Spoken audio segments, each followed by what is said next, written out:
सहनावतु सहनौ भुनक्तु सह वीर्यं करवावहै तेजस्विनावधीतमस्तु मा विद्विषावहै। ಓಂ ಶಾಂತಿ ಶಾಂತಿ ಶಾಂತಿ. ಶ್ರೀಕೃಷ್ಣ, ಸರ್ವೂ ನಿನ್ನ ಸೇವೆಯಾಗಲಿ ಸ್ವಾಮಿ. ಎಲ್ಲ ಆಧ್ಯಾತ್ಮ ಬಂಧುಗಳಿಗೂ ನಮಸ್ಕಾರ ಮತ್ತು ಜ್ಞಾನದರ್ಶನಂ ವೇದಿಕೆಗೆ ಸ್ವಾಗತ. ನಾವಿವಾಗ ಶ್ರೀ ಗಣಪತಿ ಅಥರ್ವಶೀರ್ಷ ಉಪನಿಷತ್ನ ಅಧ್ಯಯನ ಮಾಡ್ತಾ ಇದ್ದೀವಿ. ಉಪನಿಷತ್ ಋಷಿ ಶ್ರೀ ಗಣಪತಿಯ ಮಹಿಮೆ ಮತ್ತು ಶಕ್ತಿಯನ್ನ ತಿಳಿಸ್ತಾ ಇದ್ದಾನೆ. ಗಣಪತಿಯನ್ನು ಕುರಿತು ತ್ವಂ ಗುಣತ್ರಯಾತೀತಃ ತ್ವಂ ಅವಸ್ಥಾತ್ರಯಾತೀತಃ ಅಂತ ಪರಮಾತ್ಮನ ಗುಣಗಳನ್ನು ಕಂಡು ಅವನ ಮಹಿಮೆಯನ್ನ ಹೇಳ್ತಾ ಇದ್ದಾನೆ. ಪರಮಾತ್ಮ ಗಣಪತಿಯು ಗುಣಗಳಿಗೆ ಅಂಟಿಕೊಳ್ಳದೆ ಅವುಗಳನ್ನ ಮೀರಿ ಗುಣ ಸ್ವಭಾವಗಳ ಅಂಕೆಗೆ ಸಿಗದಂತೆ ಅದನ್ನು ದಾಟಿ ಹಾಗೂ ಗುಣಗಳ ಮತ್ತು ಗುಣ ಸ್ವಭಾವಗಳನ್ನ ಯಾವ ರೀತಿನಲ್ಲಿ ಬಳಸ್ಕೋಬೇಕು ಅನ್ನುವಂತಹ ಒಂದು ಜಾಣ್ಮೆಯನ್ನ ಅರಿತವನು ಪರಮಾತ್ಮ. ಮತ್ತು ಪರಮಾತ್ಮ ನಿನ್ನ ಮಹಾಪ್ರಜ್ಞೆಯ ಆಶ್ರಯದಲ್ಲಿ ಅವಸ್ಥೆಗಳು ಬಂದು ಹೋಗ್ತಾ ಇರುತ್ತವೆ. ಆದ್ರಿಂದ ಈ ಬಂದು ಹೋಗ್ತಾ ಇರುವಂತಹ ಅವಸ್ಥೆಗಳು ಎಂದೂ ಶಾಶ್ವತವಲ್ಲ. ಆದ್ರೆ ಎಲ್ಲಾ ಅವಸ್ಥೆಗಳನ್ನ ನೀನು ಗಮನಿಸ್ತಾ ಇದೆಯಾ. ನಿನ್ನ ಮಹಾಪ್ರಜ್ಞೆಯ ಮೂಲಕ ಅವೆಲ್ಲವೂ ನಿನ್ನ ತಿಳಿದು ಬರ್ತಾ ಇದೆ. ಅಂತಹ ಪ್ರಜ್ಞೆಯನ್ನ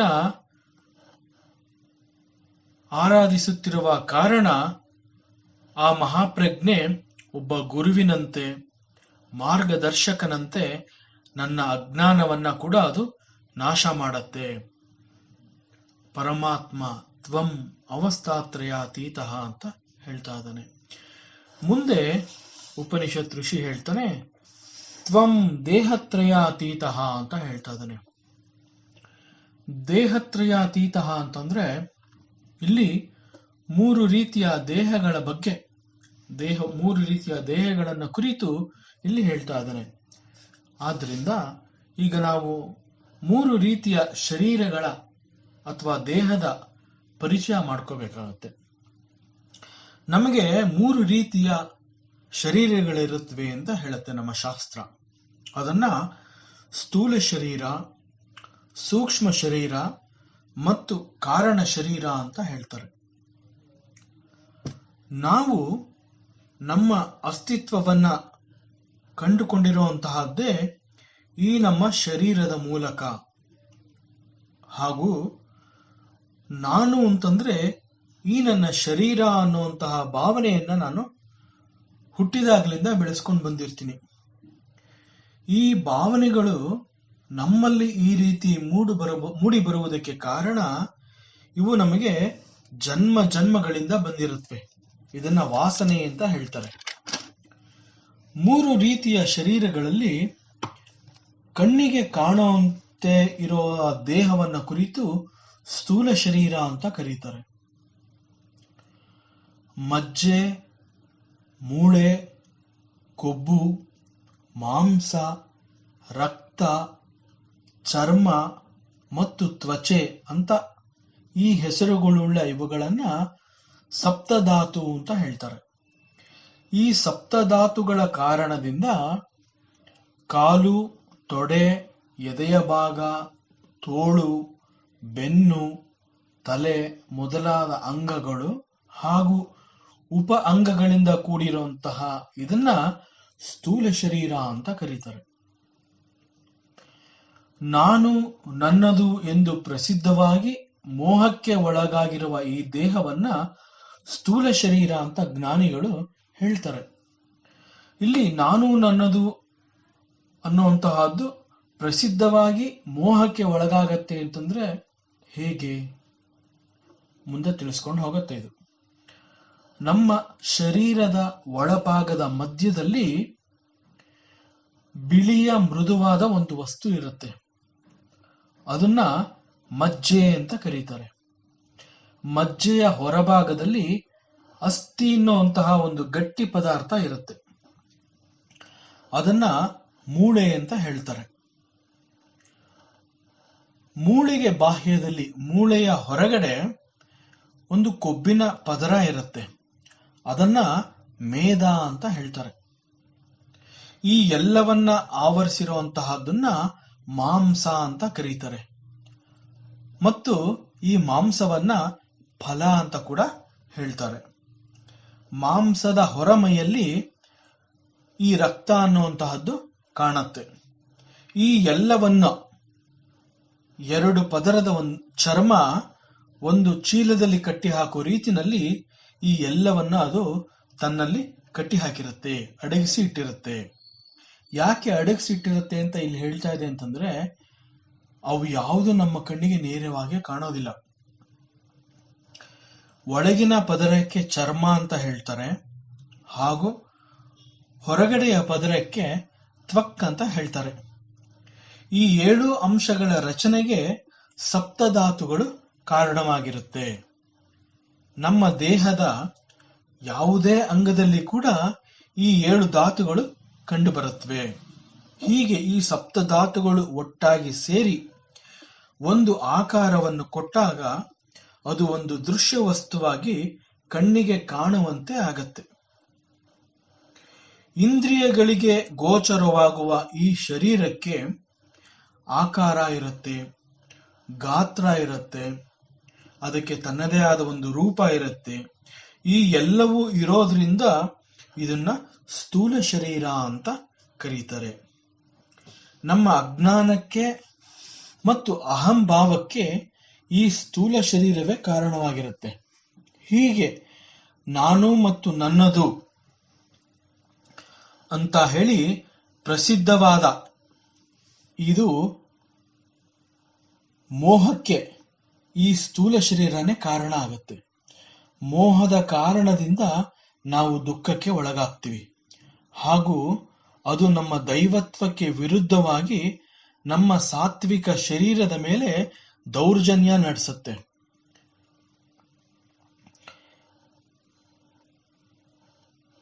ಈ ಸ್ಥೂಲ ಶರೀರಕ್ಕೆ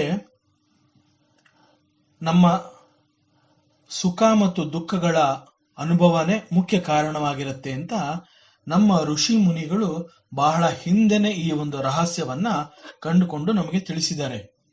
ಹೀಗೆ ಈ ನಮ್ಮ ಸ್ಥೂಲ ಶರೀರವು ಪಂಚಮಹಾಭೂತಗಳಿಂದ ನಿರ್ಮಾಣ ಆಗಿದೆ. ಈ ಪಂಚಮಹಾಭೂತಗಳು ಮೊದಲು ಸೂಕ್ಷ್ಮ ರೂಪದಲ್ಲಿದ್ದು ಅವು ಒಂದರೊಡನೆ ಮತ್ತೊಂದು ಸೇರಿ ನಿಧಾನವಾಗಿ ಸ್ಥೂಲ ರೂಪ ಪಡ್ಕೊಳ್ಳುತ್ತೆ. ಈ ಸ್ಥೂಲ ಶರೀರವನ್ನ ನಮ್ಮ ಶಾಸ್ತ್ರ ಈ ರೀತಿ ಹೇಳುತ್ತೆ. ಇದು ತತ್ವಬೋಧ ಅನ್ನೋ ಗ್ರಂಥದಲ್ಲಿ ಕೂಡ ಬಂದಿದೆ.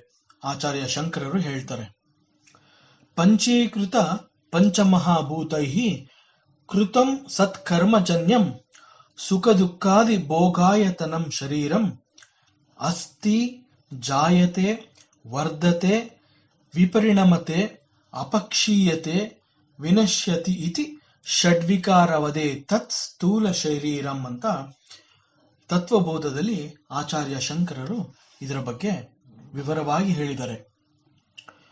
ಈ ಸ್ಥೂಲ ಶರೀರ ಅನ್ನುವಂತಹದ್ದು 6 ವಿಕಾರಗಳಿಗೆ ಒಳಪಡತ್ತೆ. ತಾಯಿಯ ಗರ್ಭದೊಳಗೆ ಬಂದಾಗ ಅದು ತನ್ನ ಅಸ್ತಿತ್ವವನ್ನ ಪಡ್ಕೊಳ್ಳುತ್ತೆ. ಮುಂದಿನ 9 ತಿಂಗಳುಗಳ ನಂತರ ಗರ್ಭದಿಂದ ಹೊರಬಂದಾಗ ಅದನ್ನ ಹುಟ್ಟು ಅಂತ ಪರಿಗಣಿಸ್ತಾರೆ.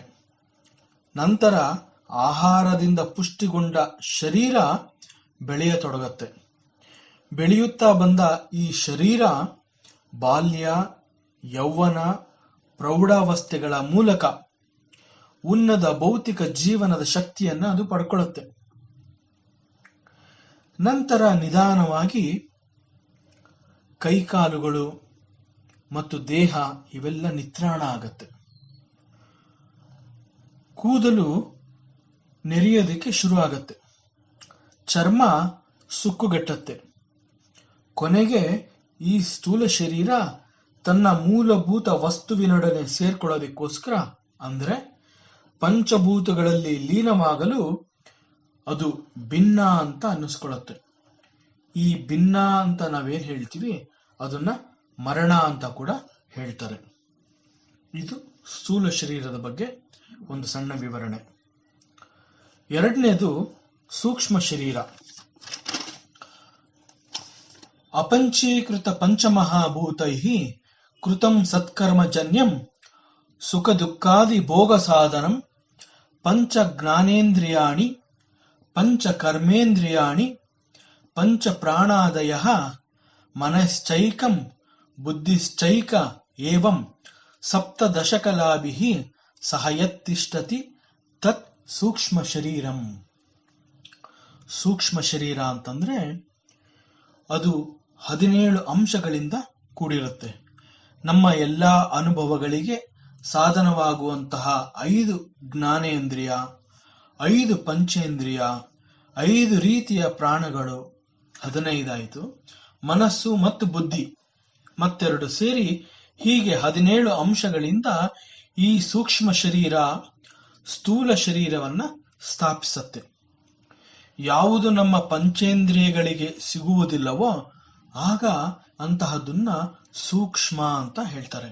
ಉದಾಹರಣೆಗೆ, ನಾನು ನನ್ನದೇ ಮನಸ್ಸನ್ನಾಗಲಿ ಅಥವಾ ಮತ್ತೊಬ್ಬ ವ್ಯಕ್ತಿಯ ಮನಸ್ಸನ್ನಾಗಲಿ ಈ ನನ್ನ ಸ್ಥೂಲ ಕಣ್ಣುಗಳಿಂದ ನೋಡೋದಕ್ಕೆ ಸಾಧ್ಯ ಇಲ್ಲ. ಆದರೆ ನನ್ನ ಮನಸ್ಸಿನ ಒಳಗೆ ನಡೆಯುವಂತಹ ಕೆಲವು ವೃತ್ತಿಗಳನ್ನ ಇದನ್ನ ಯೋಚನೆಗಳು ಅಂತ ಹೇಳ್ತಾರೆ. ಈ ಯೋಚನೆಗಳು ಇವು ನಮ್ಮ ಅರಿವಿಗೆ, ನಮ್ಮ ಗಮನಕ್ಕೆ ಬರುತ್ತೆ. ನಾನು ಇಂತಹದನ್ನ ಯೋಚನೆ ಮಾಡ್ತಾ ಇದ್ದೀನಿ ಅನ್ನೋದು ನನಗೆ ಗೊತ್ತಾಗತ್ತೆ. ಇದನ್ನ ಸಾಕ್ಷಿ ಭಾಷ್ಯ ಅಂತ ಹೇಳ್ತಾರೆ.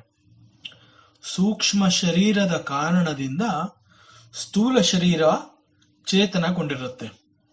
ಸೂಕ್ಷ್ಮ ಶರೀರವು ಸ್ಥೂಲ ಶರೀರವನ್ನು ಬಿಟ್ಟು ಬಿಟ್ಟಾಗ ಅಲ್ಲಿ ಚೇತನಾ ಶಕ್ತಿ ಎನ್ನುವಂತಹದ್ದು ಇರೋದಿಲ್ಲ. ಆಗ ನಾವು ಆ ದೇಹವನ್ನು ಕುರಿತು ಸಾವು ಅಂತ ಅದನ್ನ ಗುರುತಿಸಿ ಆ ವ್ಯಕ್ತಿಗೆ ಮರಣ ಪ್ರಾಪ್ತವಾಗಿದೆ ಅಂತ ಹೇಳ್ತೀವಿ. ಈಗ ನಾವು ಪಡೆದ ಮನುಷ್ಯ ಜನ್ಮಕ್ಕೆ ಕಾರಣ ಹಿಂದಿನ ನಮ್ಮ ಅನೇಕ ಜನ್ಮಗಳಲ್ಲಿ ಮಾಡಲ್ಪಟ್ಟಂತಹ ಪುಣ್ಯ ಕರ್ಮಗಳ ಫಲ. ಪ್ರಶ್ನೋಪನಿಷತ್ತಿನಲ್ಲಿ ಒಂದು ಮಂತ್ರ ಬರುತ್ತೆ, ಪುಣ್ಯೇನ ಪುಣ್ಯಲೋಕಂ ನಯತಿ ಪಾಪೇನ ಪಾಪಂ ಉಭಾಭ್ಯಾಂ ಏವ ಮನುಷ್ಯ ಲೋಕಾಂ.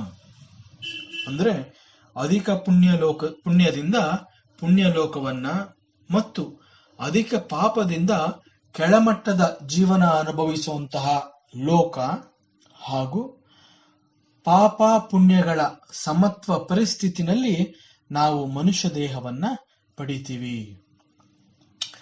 ಪ್ರತಿಯೊಬ್ಬರ ಕರ್ಮಗಳಿಗೂ ಬೇರೆ ಬೇರೆ ರೀತಿ, ಪ್ರತಿಯೊಬ್ಬರ ಮನುಷ್ಯನ ಕರ್ಮಗಳು ಕೂಡ ಬೇರೆ ಬೇರೆ ರೀತಿನಲ್ಲಿ ಇರೋದ್ರಿಂದ ನಮ್ಮ ಸೂಕ್ಷ್ಮ ಶರೀರಗಳು ಕೂಡ ಬೇರೆ ಬೇರೆಯಾಗಿಯೇ ಇರುತ್ತೆ. ಉದಾಹರಣೆಗೆ, ನಾವು ಒಂದೇ ತದ್ರೂಪದ 2 ಅವಳಿ ಮಕ್ಕಳುಗಳಲ್ಲಿ ಕೂಡ ಅವರಿಬ್ಬರೂ ಕೂಡ ಬೇರೆ ಬೇರೆಯಾಗಿಯೇ ಯೋಚನೆ ಮಾಡೋದನ್ನ ನಾವು ನೋಡಿರ್ತೀವಿ.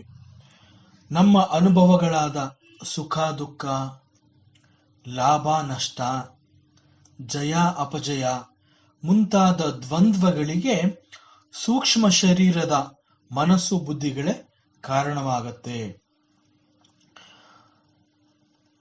ನಾವು ಎಡವಿದಾಗ ದೇಹ ಅನುಭವಿಸುವಂತಹ ನೋವಾಗಲಿ ಅಥವಾ ನಮ್ಮನ್ನು ಮತ್ತೊಬ್ಬರು ಹೊಗಳಿದಾಗ ಸಂತೋಷವಾಗಲಿ, ಇಂತಹ ಒಂದು ಸಂವೇದನೆಗಳನ್ನ ಮೊದಲು ಗುರುತಿಸುವುದು ನಮ್ಮ ಮನಸ್ಸು ಮಾತ್ರ.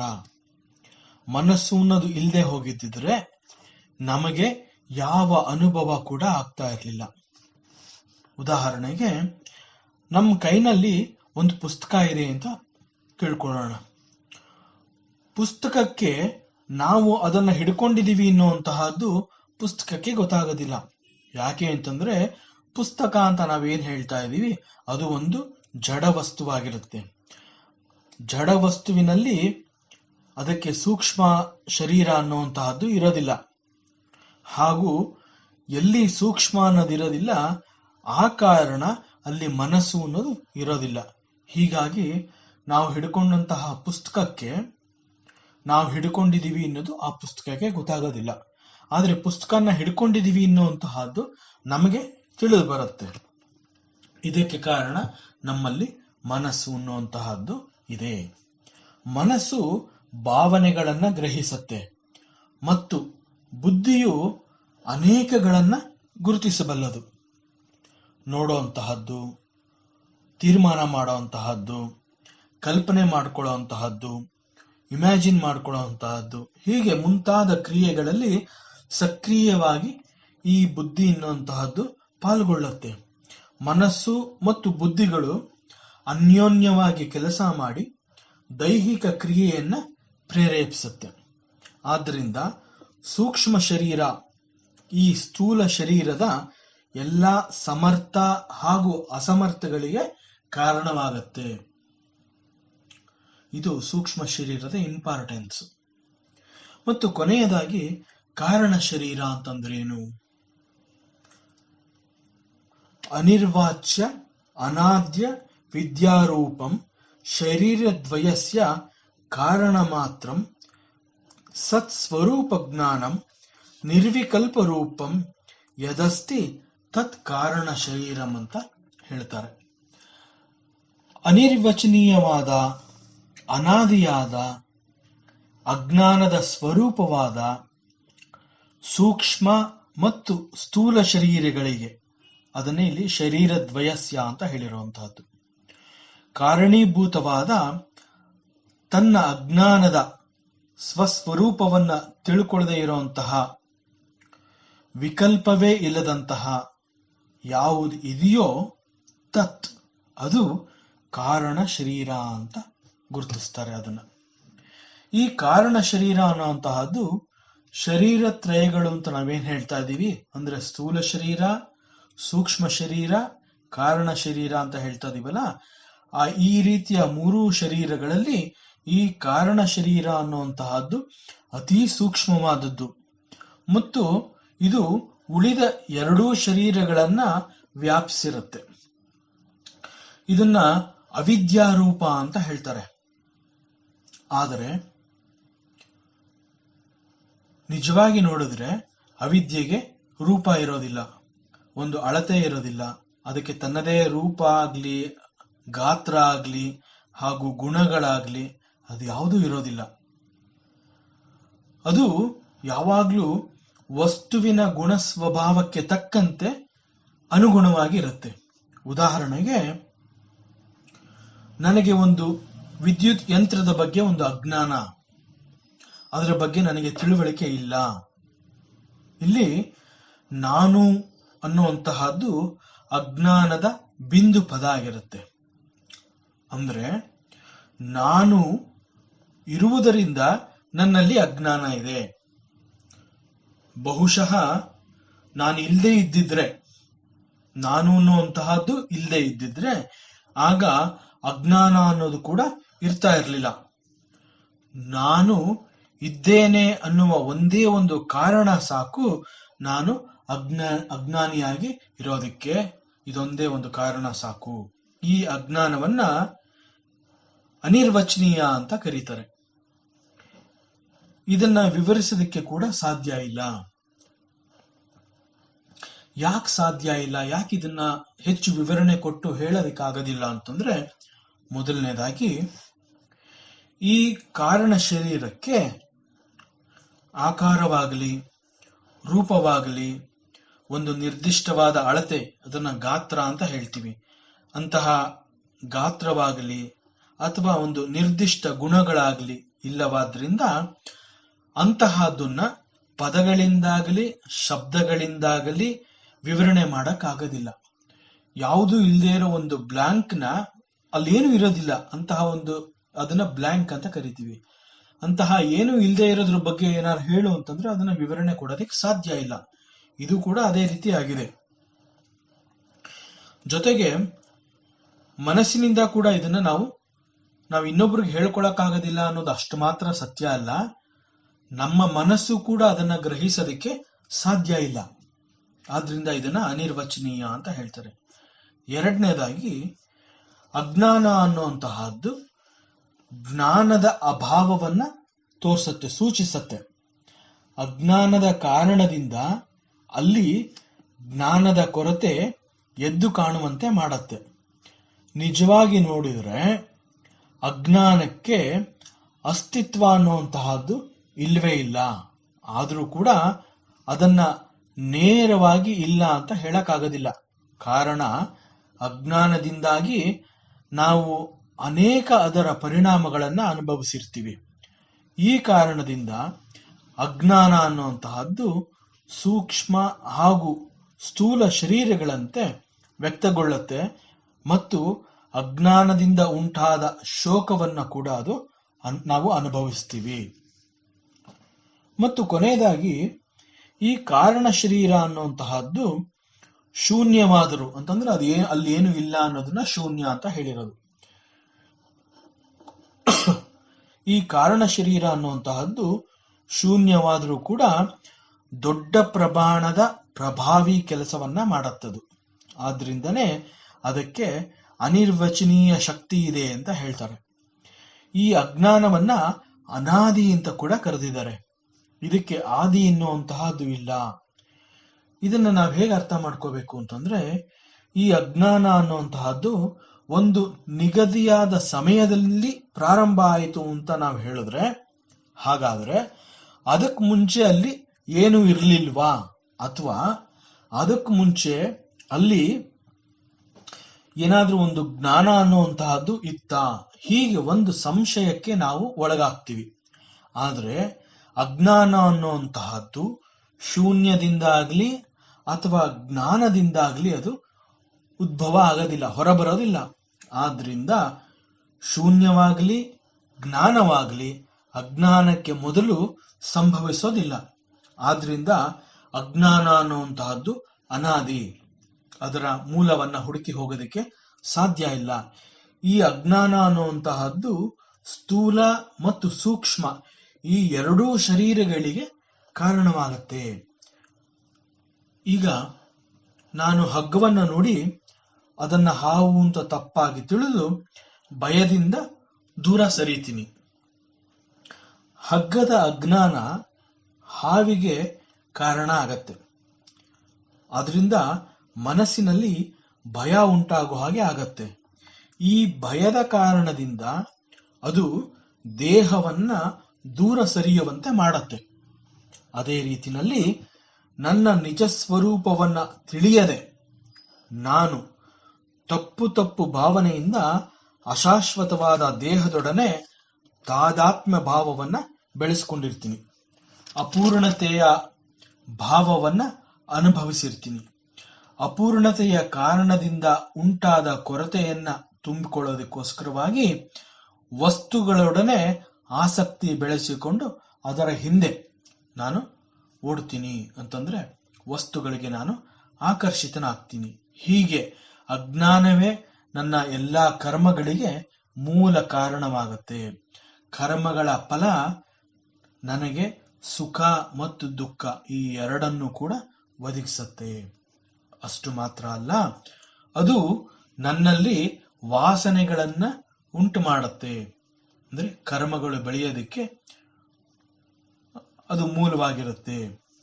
ವಾಸನೆಗಳು ಮುಂದೆ ಆಸೆಗಳಾಗಿ, ಬಯಕೆಗಳಾಗಿ, ಕರ್ಮಗಳಾಗಿ, ಕರ್ಮ ಫಲಗಳಾಗಿ ಒಂದು ಸರಪಳಿಯಂತೆ, ಸಂಕೋಲೆಯಂತೆ ಅಲ್ಲಲ್ಲಿಯೇ ಸುತ್ತುವಂತೆ ಮಾಡುತ್ತೆ. ಈ ಅಂತರ್ಗತ ವಾಸನೆಗಳು ಕರ್ಮ ಮಾಡುವುದಕ್ಕೆ ಪ್ರೇರೇಪಿಸಿ ಸೂಕ್ಷ್ಮ ಮತ್ತು ಸ್ಥೂಲ ಶರೀರಗಳಾಗೋದಕ್ಕೆ ಮುಖ್ಯ ಪಾತ್ರವನ್ನ ಈ ಕಾರಣ ಶರೀರ ಅನ್ನುವಂತಹದ್ದು ಮುಖ್ಯ ಪಾತ್ರವನ್ನ ವಹಿಸುತ್ತೆ. ನಾನು ಇದ್ದೇನೆ ಅನ್ನೋದು ನನಗೆ ಗೊತ್ತಾಗತ್ತೆ. ಆದರೆ ಅದೇ ರೀತಿಯಲ್ಲಿ ಅಲ್ಲಿ ಮತ್ತೊಂದು ಸತ್ಯ ಇದೆ. ನಾನು ಸಚ್ಚಿತ್ ಆನಂದ ಸ್ವರೂಪಿ ಎನ್ನುವಂತಹದ್ದು ಕೂಡ ಸತ್ಯ ಸ್ವರೂಪದ ಆ ಒಂದು ತಿಳುವಳಿಕೆ ಅಥವಾ ಜ್ಞಾನ ನನಗೆ ಗೊತ್ತಾಗೋದಿಲ್ಲ. ನಾನು ಇದೀನಿ ಅಂತ ಗೊತ್ತಾಗತ್ತೆ, ಆದರೆ ನಾನು ಸಚ್ಚಿತ್ ಆನಂದ ಸ್ವರೂಪಿ ಅನ್ನೋದು ನನಗೆ ಗೊತ್ತಾಗೋದಿಲ್ಲ. ನಾನು ಕೇವಲ ಈ ದೇಹ, ಕರ್ಮ ಮಾಡುವವನು ಮತ್ತು ಅದರ ಫಲವನ್ನ ಅನುಭವಿಸುವವನು ಮಾತ್ರ ಅಂತ ತಿಳ್ಕೊಂಡಿರ್ತೀನಿ. ಆದರೆ ನಿಜವಾಗಿ ತಿಳಿಯುವವನು ಯಾರು? ಹಾಗಾದ್ರೆ ದೇಹವನ್ನ ನಾನು ಅಂತ ತಿಳ್ಕೊಂಡು ಈ ದೇಹದಿಂದ ಕರ್ಮ ಮಾಡ್ತೀನಿ ಮತ್ತು ಅದರ ಫಲವನ್ನ ಅನುಭವಿಸ್ತೀನಿ ಅಂತ ತಿಳ್ಕೊತೀನಲ್ಲ, ಆದ್ರೆ ದೇಹ ನಾನು ಅಂತ ತಿಳ್ಕೊಂಡಿದ್ದೀನಲ್ಲ, ಆದ್ರೆ ದೇಹ ಅಲ್ಲ ಅಂದ್ಮೇಲೆ, ನಾನು ದೇಹ ಅಲ್ಲ ಅಂತಂದ್ಮೇಲೆ ನಿಜವಾಗಿ ತಿಳಿಯುವವನು ಯಾರು? ಅದೇ ನನಗೆ ಗೊತ್ತಾಗ್ತಾ ಇಲ್ಲ. ಆದ್ರೆ ತಿಳಿಯುವವನು ಕೂಡ ನಾನೇ ಆಗಿರ್ತೀನಿ, ಅಲ್ಲಿ ಇನ್ನೊಬ್ಬ ಇಲ್ಲ, ಇದು ನನಗೆ ಗೊತ್ತಾಗ್ತಾ ಇಲ್ಲ. ನಾನು ನಿಜವಾಗಿ ಯಾರು? ಇದು ನಮ್ಮೆಲ್ಲರ ಮೂಲಭೂತವಾದ ಪ್ರಶ್ನೆ. ಇಂತಹ ಪ್ರಶ್ನೆಗೆ ನಾವೇ ಉತ್ತರವನ್ನ ಕಂಡುಕೋಬೇಕಾಗತ್ತೆ. ಈ ಪ್ರಶ್ನೆಯನ್ನ ನಾವು ನಮ್ಮಲ್ಲೇ ಹಾಕಿಕೊಂಡು ಅದರ ಉತ್ತರಕ್ಕಾಗಿ ನಾವು ಮಾಡುವ ಪ್ರಯತ್ನವನ್ನ ಸಾಧನೆ ಅಂತ ನಾವು ಕರಿತೀವಿ. ಅಜ್ಞಾನವನ್ನ ಕೇವಲ ಜ್ಞಾನ ಮಾತ್ರ ನಾಶ ಮಾಡೋದಕ್ಕೆ ಸಾಧ್ಯ. ಆದ್ರಿಂದ ಕಾರಣ ಶರೀರ ಅನ್ನುವಂತಹದ್ದು ಶಾಶ್ವತ ಅಲ್ಲ. ಆತ್ಮ ಅನ್ನುವಂತಹದ್ದು ಜನ್ಮ ಮತ್ತು ಮೃತ್ಯುವಿಗೆ ಅತೀತವಾದ್ರಿಂದ ಆತ್ಮವನ್ನ ಶಾಶ್ವತ ಅಂತ ನಮ್ಮ ಶಾಸ್ತ್ರಗಳು ತಿಳಿಸ್ಕೊಡುತ್ತೆ. ಆದ್ದರಿಂದ ನಾನು ಅನ್ನುವಂತಹ ಆತ್ಮ ಕಾರಣ ಶರೀರಕ್ಕಿಂತ ಬೇರೆಯೇ ಆಗಿರುತ್ತೆ. ಈ ರೀತಿಯಲ್ಲಿ ನನ್ನ ನಿಜ ಸ್ವರೂಪ ತಿಳಿದ ಮೇಲೆ ಸತ್ಯ ಅನ್ನೋದು ದರ್ಶನವಾಗತ್ತೆ. ನಾನು ಎಂಬುದು ಈ ಮೂರೂ ಶರೀರಗಳಿಗಿಂತ ಬೇರೆಯೇ ಆಗಿರುತ್ತೆ.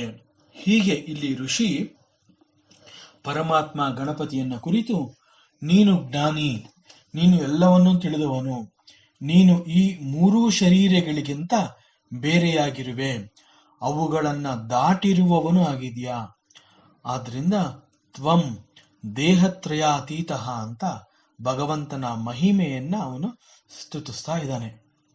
ಮುಂದೆ ಉಪನಿಷತ್ ಋಷಿ ಹೇಳ್ತಾನೆ, ತ್ವಂ ಕಾಲತ್ರಯಾತೀತ, ಪರಮಾತ್ಮ ನೀನು ಸರ್ವಕಾಲಗಳನ್ನು ಅಂತಂದ್ರೆ ನಾವು ಭೂತಕಾಲ, ವರ್ತಮಾನ ಕಾಲ ಮತ್ತು ಭವಿಷ್ಯತ್ ಕಾಲ ಅಂತ ಹೇಳ್ತೀವಲ್ಲ, ಈ ಮೂರೂ ಕಾಲಗಳನ್ನ ದಾಟಿ ಮುಂದೆ ಸಾಗಿದ್ಯಾ ನೀನು. ನೀನು ಕಾಲದ ವಶಕ್ಕೆ ಸಿಗದವನು. ಕಾಲ ಅನ್ನುವಂತಹದ್ದು ನಿನ್ನ ವಶದಲ್ಲಿದೆ. ಭೂತಕಾಲ, ವರ್ತಮಾನ ಕಾಲ ಮತ್ತು ಭವಿಷ್ಯತ್ ಕಾಲಗಳು ಕೇವಲ ಒಂದು ಘಟನೆಯನ್ನ ಸೂಚಿಸಿ ಹೇಳುವ ಫಲಕಗಳಂತೆ ಇದೆ. ನಾವು ಸ್ವಲ್ಪ ಗಮನವಿಟ್ಟು ನಮ್ಮ ಲೌಕಿಕದಿಂದ ನಾವು ಹೊರಬಂದ್ರೆ ಅಲ್ಲಿ ಭೂತಕಾಲ ಅಂತಾಗ್ಲಿ, ವರ್ತಮಾನ ಕಾಲ ಅಂತಾಗ್ಲಿ ಅಥವಾ ಭವಿಷ್ಯತ್ ಕಾಲ ಅಂತಾಗ್ಲಿ ಅದ್ಯಾವುದೂ ಇರೋದೇ ಇಲ್ಲ. ಕೆಲವೊಂದು ಅನುಭವಗಳು ಎಲ್ಲರಿಗೂ ಒಂದೇ ಅನ್ನೋ ರೀತಿನಲ್ಲಿ ಕೂಡ ಆಗೋದಿಲ್ಲ. ವಿಷಯಗಳು ಒಂದೇ ಆಗಿದ್ರೂ ಕೂಡ ಅದು ಏಕಕಾಲದಲ್ಲಿ ಎಲ್ಲರಿಗೂ ಲಭ್ಯ ಆಗೋದಿಲ್ಲ. ಅದಕ್ಕೆ ಕಾರಣ ಆ ಕ್ಷಣದಲ್ಲಿ ನಾವು ಯಾವ ಮಟ್ಟದ ಹಂತವನ್ನ ಏರಿರ್ತೀವಿ, ಯಾವ ಮಟ್ಟದ ಹಂತವನ್ನ ತಲುಪಿ ಯಾವ ಜಾಗದಲ್ಲಿ ನಾವಿದೀವಿ ಅನ್ನೋದನ್ನ ಆಧರಿಸಿ ನಾವು ಸತ್ಯವನ್ನ ತಿಳ್ಕೋಬೇಕಾಗತ್ತೆ. ಉದಾಹರಣೆಗೆ, ನೀವು ಒಂದು ಎತ್ತರದ ಬಿಲ್ಡಿಂಗ್ ನ ತುಟ್ಟ ತುದಿನಲ್ಲಿ ನಿಂತಿರ್ತೀರಿ. ನಾನು ಕೂಡ ಅದೇ ಬಿಲ್ಡಿಂಗ್ ನ ಕೆಳಭಾಗದಲ್ಲಿ, ಅಂದ್ರೆ ನೆಲ ಅಂತಸ್ತು ಅಂತ ನಾವು ಏನ್ ಹೇಳ್ತೀವಿ, ಆ ಭೂಮಿ ಬಿಲ್ಡಿಂಗ್ ಪ್ರಾರಂಭ ಆಗತ್ತಲ್ಲ, ಆ ಜಾಗದಲ್ಲಿ ನಾನು ನಿಂತಿರ್ತೀನಿ. ಮೇಲಿರುವ ಕಾರಣ ನೀವು ರಸ್ತೆಯ ತುಟ್ಟ ತುದಿಯನ್ನ ಸ್ಪಷ್ಟವಾಗಿ ಕಾಣುತ್ತೆ ನಿಮ್ಗೆ. ನೀವು ನಿಂತಿರೋ ಜಾಗದಿಂದ ರಸ್ತೆಯ ಎರಡೂ ಬದಿಗಳ ತುದಿವರೆಗೆ ಎಲ್ಲವನ್ನ ಕೂಲಂಕುಷವಾಗಿ ನೋಡಲು ನಿಮಗೆ ಸಾಧ್ಯ ಆಗತ್ತೆ. ಆ ರಸ್ತೆಯಲ್ಲಿ ಹೆಚ್ಚಿನ ಜನಸಂದಣಿ, ವಾಹನಗಳು, ಪ್ರಾಣಿಗಳು, ಹೀಗೆ ಅನೇಕಗಳು ಸೇರ್ಕೊಂಡಿದ್ರು ಕೂಡ ನಿಮ್ಮ ವೀಕ್ಷಣೆಗೆ ಅದು ಯಾವುದು ಕೂಡ ಅಡ್ಡಿ ಮಾಡೋದಿಲ್ಲ. ಅದಕ್ಕೆ ಕಾರಣ ನೀವು ಆಯ್ದುಕೊಂಡು ನಿಂತಿರುವಂತಹ ಎತ್ತರದ ವೇದಿಕೆ. ಎತ್ತರದಲ್ಲಿ ನಿಂತ ಕಾರಣ ಈ ಕ್ಷಣದಲ್ಲಿ ಅಲ್ಲಿಯ ಪರಿಸ್ಥಿತಿ ನಿಮಗೆ ನೇರವಾಗಿ ಸಿಗೋದ್ರಿಂದ ನಿಮ್ಮ ಪಾಲಿಗೆ ಅದು ವರ್ತಮಾನ ಕಾಲ ಆಗಿರುತ್ತೆ. ಅದೇ ರೀತಿ ಕೆಳಗೆ ನಿಂತಿರುವ ಕಾರಣ ನನ್ನ ಕಣ್ಣಿಗೆ ಕೇವಲ ಅಕ್ಕಪಕ್ಕದ ಜನಗಳು ಅಥವಾ ಯಾರು ನನ್ನ ಕಣ್ಣಿಗೆ ಕಾಣಿಸ್ತಾರೋ ಆ ವೀಕ್ಷಣೆ ಮಾತ್ರ ನನಗೆ ವರ್ತಮಾನ ಕಾಲ ಆಗಿರುತ್ತೆ. ನೀವು ನೋಡಿದ ಆ ರಸ್ತೆಯ ಕೊನೆಯಲ್ಲಿದ್ದವನು ನಡೀತಾ ನನ್ನ ಬಳಿ ಬಂದಾಗ ಅದು ನನಗೆ ವರ್ತಮಾನ ಕಾಲ ಆಗತ್ತೆ. ಆದ್ರೆ ಅವನನ್ನ ನೀವು ಬಹಳ ಹಿಂದೆಯೇ ನೋಡಿದ್ರಿಂದ ಅವನು ನಿಮ್ಮ ಪಾಲಿಗೆ ಹಳೆಯದಾಗಿರುತ್ತೆ. ಅಂತಂದ್ರೆ ಅದು ಭೂತಕಾಲದಲ್ಲಿ ನಡೆದು ಹೋದ ಘಟನೆಯ ಅನುಭವ ಆಗಿರುತ್ತೆ. ನೀವು ನೋಡಿದ ಇದೇ ವ್ಯಕ್ತಿ ನಿಮ್ಮ ಪಾಲಿಗೆ ಭೂತಕಾಲ ಆಗಲಿ ಅಥವಾ ಭವಿಷ್ಯತ್ ಕಾಲ ಆಗಲಿ ಆಗೋದಿಲ್ಲ. ಅದು ಕೇವಲ ನಿಮಗೆ ವರ್ತಮಾನ ಕಾಲ ಮಾತ್ರವೇ ಆಗಿರುತ್ತೆ. ಅದೇ ವ್ಯಕ್ತಿ ನನ್ನ ಗಮನದಲ್ಲಿ ಇನ್ನೂ ಕೂಡ ಬಂದಿಲ್ಲವಾದ್ರಿಂದ ನನ್ನ ಪಾಲಿಗೆ ಅದು ಭವಿಷ್ಯತ್ ಕಾಲ. ನೀವು ವರ್ತಮಾನ ಕಾಲ ಅಂತ ಏನನ್ನ ಇದೇ ಕ್ಷಣದಲ್ಲಿ ಅನುಭವಿಸ್ತಾ ಇದ್ದೀರಾ, ಅದು ನನಗೆ ಭವಿಷ್ಯತ್ ಕಾಲದ ವಸ್ತುವಾಗಿರುತ್ತೆ, ಆ ವಿಚಾರ ಆಗಿರುತ್ತೆ. ಹೀಗೆ ಭೂತಕಾಲ, ವರ್ತಮಾನ ಕಾಲ ಮತ್ತು ಭವಿಷ್ಯತ್ ಕಾಲಗಳು ಕೇವಲ ಒಂದು ವಿಚಾರವನ್ನ, ಒಂದು ಘಟನೆಯನ್ನ ಸೂಚಿಸಿ ಹೇಳುವ ಫಲಕ ಮಾತ್ರವೇ ಆಗಿದೆ. ಅದನ್ನ ಪಾಯಿಂಟ್ ಆಫ್ ರೆಫರೆನ್ಸ್ ಅಂತ ಹೇಳ್ತಾರೆ. ಹೀಗೆ ಕಾಲ ಅನ್ನುವಂತಹದ್ದು ಹೇಗೆ ಪಾಯಿಂಟ್ ಆಫ್ ರೆಫರೆನ್ಸ್ ಆಗಿರೋದಕ್ಕೆ ಸಾಧ್ಯವೋ ಅದೇ ರೀತಿಯಲ್ಲಿ ಸ್ಪೇಸ್ ಅಂತಂದ್ರೆ ಆಕಾಶ ಕೂಡ ಒಂದು ವಿಚಾರವನ್ನ ತಿಳಿಸುವಂತಹ ಮಾರ್ಗಸೂಚಿ ಮಾತ್ರವೇ ಆಗಿರುತ್ತೆ. ಇದು ಯಾವ ವಿಚಾರನ ನಮಗ್ ತಿಳಿಸ್ತಾ ಇದೆ? ಕಾಲವನ್ನ ನಾವು ಯಾವ ರೀತಿಯಲ್ಲಿ ಲೆಕ್ಕ ಹಾಕ್ತಿವಿ, ಇದನ್ನ ನಾವು ಹೇಗೆ ಅರ್ಥ ಮಾಡ್ಕೊಂಡಿದೀವಿ, ಇದು ಕೂಡ ತುಂಬಾ ಕುತೂಹಲ. ಆಕಾಶದ ಸಹಾಯದಿಂದ ನಾವು ಕಾಲವನ್ನ ಪರಿಗಣನೆಗೆ ತಂದ್ಕೋತೀವಿ. ಆದರೆ ಈ ಸತ್ಯದ ಬಗ್ಗೆ ನಾವು ಹೆಚ್ಚು ಗಮನ ಹರಿಸಿಲ್ಲ, ಆದ್ರಿಂದ ಇದು ನಮಗೆ ಗೊತ್ತಾಗೋದಿಲ್ಲ. ಸ್ಪೇಸ್ ಅಂತಂದ್ರೆ ಆಕಾಶ, ಇದನ್ನ ಅವಕಾಶ ಅಂತ ಕೂಡ ಕರಿತೀವಿ. ಎಲ್ಲಕ್ಕೂ ನೆಲೆ ಒದಗಿಸಿ ಕೊಡೋದ್ರಿಂದ ಈ ಆಕಾಶನ ಅವಕಾಶ ಅಂತ ಕೂಡ ಕರೀತಾರೆ. ಒಂದು ತುದಿಯಿಂದ ಮತ್ತೊಂದು ತುದಿಗೆ ನಾವು ಪ್ರಯಾಣಿಸೋದನ್ನ, ಈ ಜಾಗದಿಂದ ಅಥವಾ ಈ ಸ್ಥಳದಿಂದ ಮತ್ತೊಂದು ಸ್ಥಳಕ್ಕೆ ಅಂತ ಅದನ್ನ ಗುರುತಿಸಿ ಪ್ರಯಾಣಕ್ಕೆ ಉಪಯೋಗಿಸಿದಂತಹ ಸಮಯವನ್ನ ಕುರಿತು ಕಾಲ ಅಂತ ಹೇಳ್ತೀವಿ. ಈ ಅರ್ಥದಲ್ಲಿ ಕಾಲ ಅನ್ನುವಂತಹದ್ದು ಈ ಸ್ಪೇಸ್ ಅಲ್ಲಿ ಇರುತ್ತೆ. ಹೀಗೆ ಕಾಲ ಮತ್ತು ದೇಶ ಇವು ಕೂಡ ನಮಗೆ ಒಂದು ವಿಚಾರವನ್ನ ತಿಳಿಸಿಕೊಡುವಂತಹ ಮಾರ್ಗಸೂಚಿ ಮಾತ್ರವೇ ಆಗಿರುತ್ತೆ. ಹೀಗೆ ಕಾಲವನ್ನ ಉಪಯೋಗಿಸಿಕೊಂಡು ನಾವು ಇಲ್ಲಿ ನಮ್ಮ ಲೌಕಿಕ ವಿಚಾರಗಳಲ್ಲಿ ಮುಳುಗಿರ್ತೀವಿ. ಆದರೆ ಪರಮಾತ್ಮ ನೀನು ಎಲ್ಲವನ್ನು ದಾಟಿ ಇರೋನು, ತ್ವಂ ಕಾಲತ್ರಯಾತೀತಃ, ಒಂದು ಘಟನೆ ಅಥವಾ ವಿಚಾರವನ್ನ ಸೂಚಿಸಿ ಹೇಳುವ ಫಲಕ ಮಾತ್ರವೇ ಆಗಿರುವ ಕಾರಣ ಅದನ್ನ ಪಾಯಿಂಟ್ ಆಫ್ ರೆಫರೆನ್ಸ್ ಅಂತ ಹೇಳ್ತಾರೆ. ಹಂಗಂದ್ರೆ ಏನು ಅಂತಂದ್ರೆ, ನಾವಿರುವ ಪರಿಸ್ಥಿತಿನಲ್ಲಿ ಒಂದು ವಿಚಾರ ಹೀಗೆ ನಮ್ಮ ಗಮನಕ್ಕೆ ಬರಬೇಕಾದ್ರೆ ಸಮಯ ಅಥವಾ ಕಾಲ ಅನ್ನುವಂತಹದ್ದು ಚಲನೆಗೆ ಒಳಪಟ್ಟಿರುತ್ತೆ. ಈ ರೀತಿನಲ್ಲಿ ಕಾಲವು ಚಲನೆಗೆ ಒಳಪಟ್ಟಾಗ ಅದು ಭೂತಕಾಲ, ವರ್ತಮಾನ ಕಾಲ ಮತ್ತು ಭವಿಷ್ಯತ್ ಕಾಲ ಅನ್ನೋ ರೀತಿಯಲ್ಲಿ ಅದು ಕಂಡುಬರುತ್ತೆ. ನಾವು ಇಲ್ಲಿವರೆಗೂ ಇದೇ ಅನುಭವಗಳ ಜೊತೆಗೆ ಸಾಗ್ತಾ ಬೆಳೆದು ಬಂದಿರ್ತೀವಿ. ಭೌತಿಕ ರೂಪದಿಂದ ಇದನ್ನ ನೋಡಿದ್ರೆ, ಅಂದ್ರೆ ಒಂದು ಸತ್ಯವನ್ನ ತಿಳ್ಕೋಬೇಕು ಅಂತ ನಾವು ಬಯಸಿದ್ರೆ, ಯಾವ ಮನುಷ್ಯ ಹೀಗೆ ಒಂದು ಎತ್ತರದ ಪ್ರದೇಶದಲ್ಲಿ ಇರ್ತಾನೆ, ಅವನ ಗಮನಕ್ಕೆ ಒಂದು ದೊಡ್ಡ ಭಾಗ ಅವನ ಅವಲೋಕನಕ್ಕೆ ಸಿಗತ್ತೆ. ಅಂತಂದ್ರೆ ಅವನಿಗೆ ಆಗುವಂತಹ ಭೂತಕಾಲ, ವರ್ತಮಾನ ಕಾಲ ಹಾಗೂ ಭವಿಷ್ಯತ್ ಕಾಲಗಳ ಅನುಭವ ಅವನಿಗಿಂತ ಕೆಳಗಿನ ಜಾಗದಲ್ಲಿ ಇರುವವನ ಅನುಭವಕ್ಕಿಂತ ಬೇರೆಯದೇ ರೀತಿಯಲ್ಲಿ ಇರುತ್ತೆ. ಇಲ್ಲಿ ಸ್ವಲ್ಪ ಸೂಕ್ಷ್ಮವಾಗಿ ಈ ಒಂದು ವಿಚಾರವನ್ನ ತಿಳ್ಕೋಬೇಕಾಗತ್ತೆ. ಎತ್ತರದಲ್ಲಿರುವವನ ಗಮನಕ್ಕೆ ಹೇಗೆ ಭೂತಕಾಲ, ವರ್ತಮಾನ ಕಾಲ ಮತ್ತು ಭವಿಷ್ಯತ್ ಕಾಲಗಳು ಒಂದೇ ಅನ್ನೋ ರೀತಿಯಲ್ಲಿ ಕಂಡು ಬರುತ್ತೆ ಅಂತಂದ್ರೆ, ಇಲ್ಲಿ ಒಂದು ಸತ್ಯ ಇದೆ. ನಿರ್ಮಲವಾದ ಮನಸ್ಸು ಉತ್ತುಂಗವನ್ನ ಪ್ರವೇಶಿಸಿದಾಗ ಆ ಮನಸ್ಸು ಅನ್ನುವಂತಹದ್ದು ಪಂಚಭೂತಗಳಲ್ಲಿ ನಾವು ಯಾವುದನ್ನ ಆಕಾಶ ಅಂತ ಹೇಳ್ತೀವಿ, ಈ ಆಕಾಶವನ್ನ ತುಂಬಾ ಶುದ್ಧ ಅಂತ ಕರಿತೀವಿ. ಈ ಒಂದು ಶುದ್ಧವಾದ ಆಕಾಶಕ್ಕೆ ನಮ್ಮ ನಿರ್ಮಲವಾದ ಮನಸ್ಸನ್ನ ಹೋಲಿಸಿ ಹೇಳ್ತಾರೆ. ಹೀಗೆ ಈ ಆಕಾಶವನ್ನ ನಿರ್ಮಲವಾದ ಮನಸ್ಸು ದಾಟಿ ಮುಂದೆ ಹೋಗಿರುತ್ತೆ. ಆಕಾಶದಲ್ಲಿ ಕಾಲ, ಸಮಯದ ಭಾವವು ತೋರಿ ಬರುತ್ತೆ. ಆದರೆ ಆಕಾಶವನ್ನು ದಾಟಿ ಹೋದ ಮನಸ್ಸಿಗೆ ಇವುಗಳೆಲ್ಲವೂ ಕೂಡ ಒಂದೇ ಆಗಿರುತ್ತೆ. ಆಗ ಅದು ಎಲ್ಲವನ್ನೂ ಏಕಕಾಲದಲ್ಲಿ ಗ್ರಹಿಸಬಹುದು. ಏಕಕಾಲದಲ್ಲಿ ಸಮಗ್ರವಾಗಿ ಎಲ್ಲವನ್ನು ಗ್ರಹಿಸುವ ಶಕ್ತಿಗೆ ಭೂತಕಾಲವಾಗಲಿ, ವರ್ತಮಾನ ಕಾಲವಾಗಲಿ ಅಥವಾ ಭವಿಷ್ಯತ್ ಕಾಲವಾಗಲಿ ಬೇರೆ ಬೇರೆಯಾಗಿ ಕಾಣೋದಿಲ್ಲ. ಎಲ್ಲವುಗಳು ಕೂಡ ಅವುಗಳ ನಿರ್ದಿಷ್ಟ ಸಮಯದಲ್ಲಿ ಪ್ರಕಟಗೊಳ್ಳುತ್ತೆ. ಹೀಗೆ ಆಕಾಶವು ಎಲ್ಲವುಗಳಿಗೆ ಆಶ್ರಯ ಕೊಟ್ಟಿರೋದ್ರಿಂದ ಅದರ ಪರಿಧಿಯೊಳಗೆ ಸಮಯದ ಚಮತ್ಕಾರ ಅನ್ನುವಂತಹದ್ದು ನಡೆಯುತ್ತೆ. ಆದರೆ ಆಕಾಶವನ್ನು ದಾಟಿ ಮುಂದೆ ಹೋದಾಗ ಅಲ್ಲಿ ಇವುಗಳ ಅವಶ್ಯಕತೆ ನಮಗೆ ಕಂಡು ಬರೋದಿಲ್ಲ. ಈ ಬೃಹತ್ ಆಕಾಶವೇ ಒಂದು ಸಣ್ಣ ಬಿಂದುವಾಗಿ ಪರಮಾತ್ಮನಿಗೆ ಕಂಡು ಬರುತ್ತೆ. ಅರ್ಥಾತ್ ಪರಮಾತ್ಮನ ವಶದಲ್ಲಿ ಕಾಲವು ಇರುತ್ತೆ.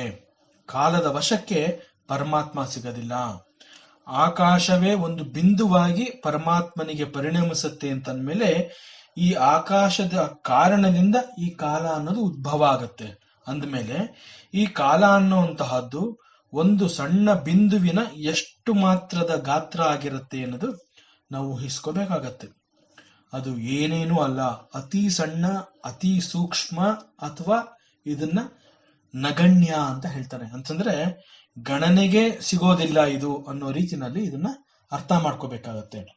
ಆಕಾಶವೇ ಅಳತೆಗೆ ಸಿಗೋದಿಲ್ಲ ಪರಮಾತ್ಮನಿಗೆ ಅಂತಂದ್ಮೇಲೆ ಇನ್ನು ಕಾಲಗಳು, ಭೂತಕಾಲ ಆಗ್ಲಿ, ವರ್ತಮಾನ ಆಗ್ಲಿ, ಭವಿಷ್ಯತ್ ಕಾಲಗಳಾಗ್ಲಿ ಅದು ಏನೇನೂ ಅಲ್ಲ. ಆದ್ರಿಂದ ಪರಮಾತ್ಮನನ್ನ ತ್ವಂ ಕಾಲತ್ರಯಾತೀತಃ, ನೀನು ಈ ಕಾಲಗಳ ಪ್ರಭಾವಕ್ಕೆ ಒಳಗಾಗದವನು. ಇದಕ್ಕೆ ಕೆಲವು ಜ್ಞಾನಿಗಳು ಈ ರೀತಿ ಅರ್ಥ ಕೊಡ್ತಾರೆ. ನೀನು ಅನ್ನೋದೇ ಈ ಕ್ಷಣ ಅಂತ ಹೇಳ್ತಾರೆ. ಅಂದ್ರೆ ನನ್ನ ಈಗಿನ ಈ ಎಲ್ಲವೂ ನೀನು ಮಾತ್ರವೇ ಆಗಿದೆಯಾ, ಪರಮಾತ್ಮನನ್ನು ಕುರಿತು ಹೇಳಬೇಕಾದ್ರೆ ನೀನು ಮಾತ್ರವೇ ಎಲ್ಲ ಆಗಿದೆಯಾ ಅಂತ ಹೇಳಿರುವಂತಹದ್ದು. ಇಲ್ಲಿ ಮತ್ತೊಂದು ಸೂಕ್ಷ್ಮದ ವಿಚಾರ ಇದೆ. ಪರಮಾತ್ಮನನ್ನ ಕುರಿತು ನೀನು ಅನ್ನುವುದೇ ನನ್ನ ಈ ಕ್ಷಣ ಮತ್ತು ವರ್ತಮಾನ ಹಾಗೂ ಎಲ್ಲವೂ ಅಂತ ಹೇಳೋದಾದ್ರೆ, ಈ ಕ್ಷಣ ಅನ್ನುವಂತಹದ್ದು ನನ್ನ ಅರಿವಿಗೆ, ನನ್ನ ಗಮನಕ್ಕೆ, ನನ್ನ ಅನುಭವಕ್ಕೆ ಬರೋದಕ್ಕೆ ಮುಂಚೆನೆ ಅದು ನನ್ನಿಂದ ಜಾರಿ ಮುಂದೆ ಹೊರಟೋಗಿರುತ್ತೆ. ನನ್ನ ಹಿಡಿತಕ್ಕೆ ಕಾಲ ಸಿಗೋದಿಲ್ಲ. ಉದಾಹರಣೆಗೆ ಯಾರಾದ್ರೂ ನಮ್ಮನ್ನ ಈಗ ಸಮಯ ಎಷ್ಟು, ಟೈಮ್ ಎಷ್ಟು ಅಂತ ಕೇಳಿದ್ರೆ ನಾವು ನಮ್ಮ ವಾಚ್ ನೋಡಿಕೊಂಡು ಸರಿಯಾಗಿ ಈಗ ಸಮಯ 8:30 ಅಂತ ನಾವು ನೋಡಿದ ಆ ಸಮಯವನ್ನ ಗ್ರಹಿಸಿ ಅದನ್ನ ಉಚ್ಚರಿಸಲು ನಾವು ತೆಗೆದುಕೊಳ್ಳುವಂತಹ ಅತಿ ಸ್ವಲ್ಪ ಸಮಯದಲ್ಲೇ ನಾವು ನೋಡಿದ ಆ ಸಮಯ ಕೂಡ ಜಾರಿ ಮುಂದೆ ಹೋಗಿರುತ್ತೆ. ನಾವು ನಿಜವಾಗ್ಲೂ ಕೂಡ ಸರಿಯಾದ ಸಮಯವನ್ನ ಎಂದಿಗೂ ಯಾರಿಗೂ ಹೇಳೋದಕ್ಕೆ ಸಾಧ್ಯವೇ ಇಲ್ಲ. ಒಂದೊಂದು ಕ್ಷಣವೂ ಕೂಡ ಸರಸರನೆ ನಮ್ಮಿಂದ ನುಣಿಚಿಕೊಂಡು ನಮ್ಮಿಂದ ಜಾರಿ ಹೋಗಿರುತ್ತೆ. ನಾವು ಅದರ ಹಿಂದೆ ಓಡುವಂತೆ ಮಾಡತ್ತೆ. ಕಾಲದ ವಶಕ್ಕೆ ನಾವು ಸಿಕ್ಕಿರ್ತೀವಿ. ಆದರೆ ಪರಮಾತ್ಮ, ನೀನು ತ್ವಂ ಕಾಲತ್ರಯಾತೀತ, ವರ್ತಮಾನವನ್ನ ಅನುಭವಿಸಿ ಅದನ್ನ ತಿಳಿದು ಮತ್ತೊಬ್ಬರಿಗೆ ತಿಳಿಸುವ ಮುಂಚೆಯೇ ಅದು ನಮ್ಮ ಕೈಯಿಂದ ಜಾರಿರುತ್ತೆ. ಈ ಕ್ಷಣದಲ್ಲಿ ಎಚ್ಚರಿಕೆಯಿಂದ ಇರಬೇಕು ಅಂತ ಅಲ್ಲ, ಇದು ಒಂದೊಂದು ಕ್ಷಣದ ಎಚ್ಚರ ಅಂತಂದ್ರೆ ಅರಿವು, ಅದರ ಮಹತ್ವ ಏನು ಅನ್ನೋದು ನಾವು ತಿಳ್ಕೋಬೇಕು ಅನ್ನೋ ರೀತಿನಲ್ಲಿ ಇದು ಹೇಳಿದೆ. ಆದ್ರಿಂದ it is not being in the present moment but being as the presence is important ಅಂತ ಹೇಳ್ತಾರೆ. ಪ್ರೆಸೆನ್ಸ್ ಅನ್ನುವಂತಹದ್ದು it divides past, present and future ಅಂತ ಹೇಳ್ತಾರೆ. ಎಚ್ಚರ ಮತ್ತು ಎಚ್ಚರಿಕೆ ಅಂದ್ರೆ ಅದು ಶುದ್ಧ ಅರಿವು, ಒಂದು ಪ್ರಜ್ಞೆ ಮಾತ್ರವೇ. ಈ ಶುದ್ಧ ಅರಿವು ಅನ್ನುವಂತಹದ್ದು ಇವುಗಳನ್ನ ಸರಿಯಾಗಿ ವಿಭಾಗಿಸಿ ಅವುಗಳ ಭಾಗ ಮಾಡಿರುತ್ತೆ. ಅವುಗಳ ಭಾಗಗಳನ್ನ ಆ ಭಾಗಗಳಾಗಿಯೇ ವಿನಿಯೋಗ ಆಗುವ ಹಾಗೆ ಮಾಡಿರುತ್ತೆ. ಇದು ಶುದ್ಧ ಅರಿವಿನ ಶಕ್ತಿ. ಹೀಗೆ ಭಗವಂತ ಗಣಪತಿ, ನೀನು ಶುದ್ಧ ಅರಿವು ಮಾತ್ರವೇ ಆಗಿದೆಯಾ, ತ್ವಂ ಕಾಲತ್ರಯ ಅತೀತ ಅಂತ ಹೇಳ್ತಾ ಇದ್ದಾನೆ. ಮುಂದೆ ತ್ವಂ ಮೂಲಾಧಾರೆ ಸ್ಥಿತೋಸಿ ನಿತ್ಯಂ ಅಂತ ಹೇಳ್ತಾ ಇದ್ದಾನೆ. ಈ ವಿಚಾರವನ್ನ ನಾವು ಹೆಚ್ಚಾಗಿ ಅರ್ಥ ಮಾಡ್ಕೋಬೇಕಾಗತ್ತೆ. ಈ ನಮ್ಮ ದೇಹ ರಚನೆ ಎನ್ನುವಂತಹದ್ದು ಅತಿ ದೊಡ್ಡ ವಿಜ್ಞಾನ ಕೂಡ ಆಗಿದೆ. ಇದರ ನಿರ್ಮಾಣ ಅತಿ ಅದ್ಭುತ.